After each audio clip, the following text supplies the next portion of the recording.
Hi guys! Yun, kakatapos ko lang tumakbo, easy run lang naman, recovery run lang.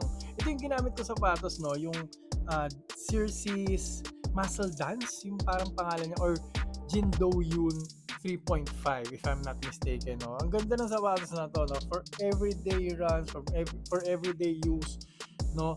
Okay yung foam niya, may bounce, maganda yung energy return. Pero guys, dito ako nagulat, no? Tingnan nyo guys, parang may air zoom unit. Yung parang sa Nike, pero tinatawag nila tong air cushion pad. Ganda, no? Talagang may bounce yan guys, and may compression. Ang sarap sa heel, no? Pag tumatakbo ka, hindi sasakit talaga yung paa mo. Kasi napaka-comfortable po talaga nun. Top notch guys, top notch yung impact protection ng sapatos na to. Sa ganung presyo, nakakagulat po talaga. 1,700, 1,500 ko lang to nakuha. Binili ko to guys, hindi ito binigay nila, no, ng Circes, hindi ito binigay ng Circes. Binili ko po to, no, kasi nagandahan ako sa kanya, and hindi ako nagkamali sa pagbili nito.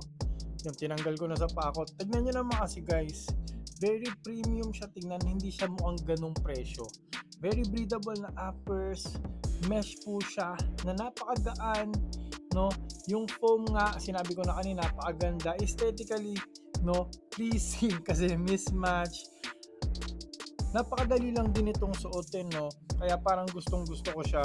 May kasama ring libreng medyas. Very good to for everyday run nga, no? Kung biglang tatakbo ka lang, kailangan mo ng pamorma, pang trabaho rin na sapatos, no, na very comfortable kasi top notch po talaga yung comfort nito, no. One of the most comfortable shoes na nasuot ko to. And by the way guys, ito yung box niya. Yung box pa lang ang ganda, no, panalo na yung box. Yun nga yung lagay na medyas, no. So panalo to sa sapatos na to, no. Kung hindi nyo naman kailangan ng marathon, hindi nyo kailangan mag 42k, no, well cushioned naman ito, okay na okay yung tuhod ko, okay na okay yung paa ko sa sapatos na to nung tumakbo ko.